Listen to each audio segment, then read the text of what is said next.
معمولی مت سمجھیں، جو روزمرہ آپ کھا لیتے ہیں، قسم کھانے کے بعد اگر کوئی پوری نہیں کیا تو قرآن کا حکم سنیے، فَكَفَّارَتُهُ إِطْعَامُ عَشْرَةِ مَسَاكِينَ، پھر اسے 10 مسکینوں کو کھانا کھلانا پڑے گا، یا پھر کپڑے پہنانے پڑیں گے، او کسوتہم او تحریر رقبہ، فَمَن لَّمْ يَجِدْ فَصِيَامُ 3 أَيَّامٍ، اور اگر 10 مسکینوں کو کھانا نہیں کھلا سکتا تو قسم توڑنے کے کفارے میں اسے 3 روزے رکھنے پڑیں گے۔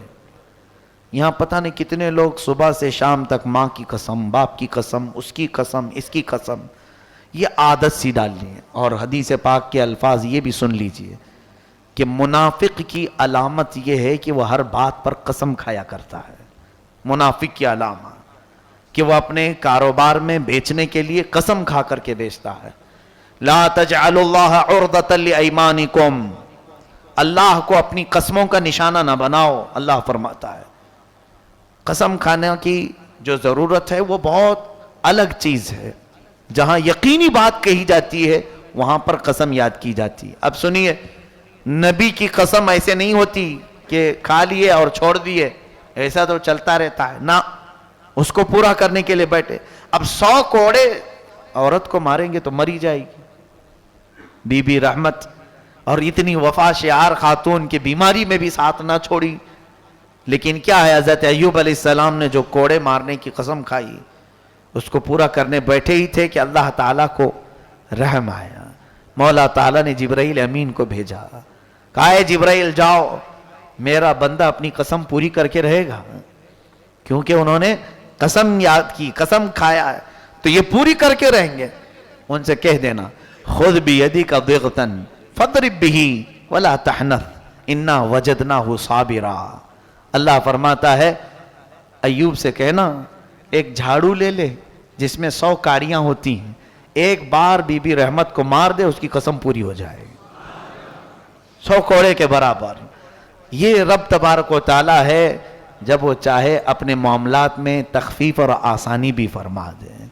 ویسے ہم گناہوں کے بوجھ اٹھا کر کے لے جاتے ہیں۔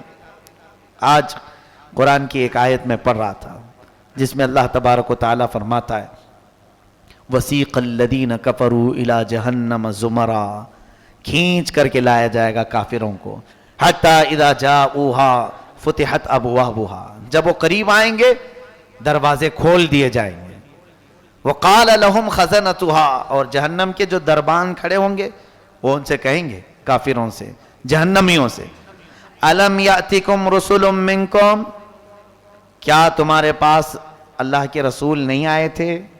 یتلون علیکم آیات ربکم، تمہارے سامنے وہ تمہارے رب کی آیتیں تلاوت نہیں کرتے تھے؟ وینذرونکم لقاء یومکم ھذا، اور یہ قیامت کے دن سے تمہیں نہیں ڈراتے تھے؟ یہ جہنم کے دربان پوچھ رہے ہوں گے، کھینچ کر کے جن جن کو لایا جائے گا۔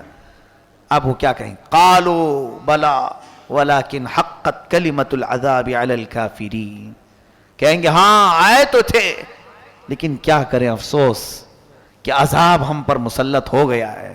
پھر کہا جائے قیل ادخلوا ابواب جہنم خالدین فیہا، ان سے کہا جائے گا داخل ہو جاؤ جہنم میں، ہمیشہ تم کو یہاں رہنا ہے، نکلنا نہیں اب یہاں سے۔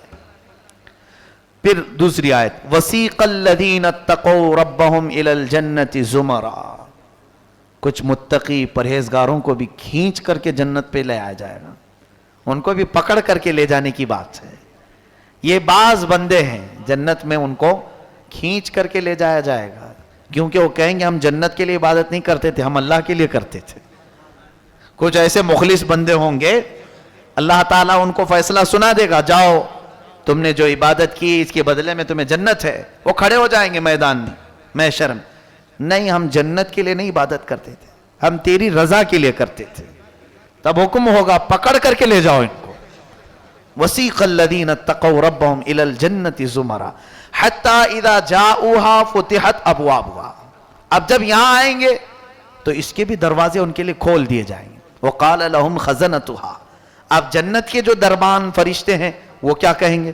سلام علیکم طبتم فادخلوها خالدین، تم پر سلامتی ہو، مبارکبادی ہو، اے جنتی ہو، آؤ اندر اور ہمیشہ ہمیشہ کے لیے رہ جاؤ۔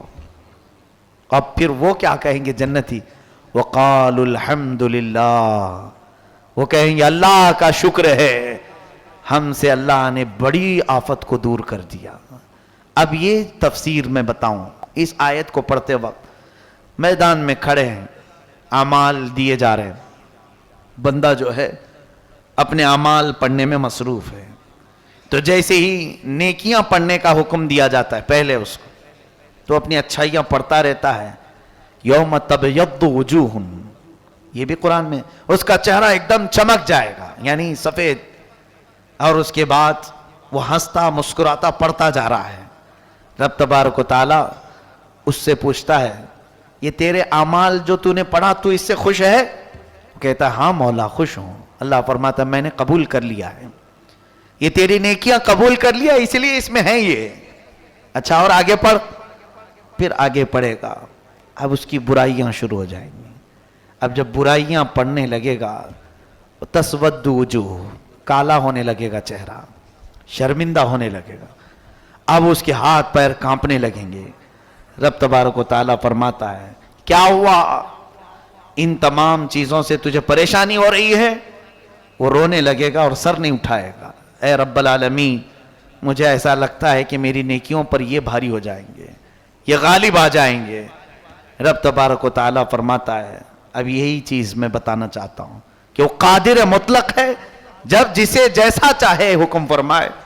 اب اس کے بعد ارشاد فرماتا ہے اے فرشتوں اس کا نامہ اعمال لے لو، فرشتے لے لیں گے اور اس کے بعد پھر اسے دیں گے، پھر پڑھ، اب پڑھنے لگے گا، اللہ تبارک و تعالیٰ اس کی پوری برائیاں مٹا چکا ہوگا۔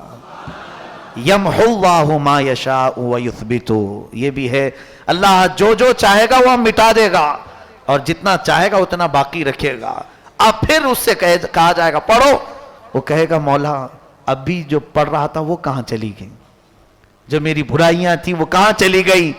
تو رب تعالیٰ فرماتا ہے وہ میرے غفران، میری مغفرت میں چلی گئی، میں نے تیرے ساتھ رحم کا معاملہ کیا، اس لیے کہ دنیا میں تو مجھے غفار کہا کرتا تھا، تو دنیا میں مجھے ستار کہا کرتا تھا۔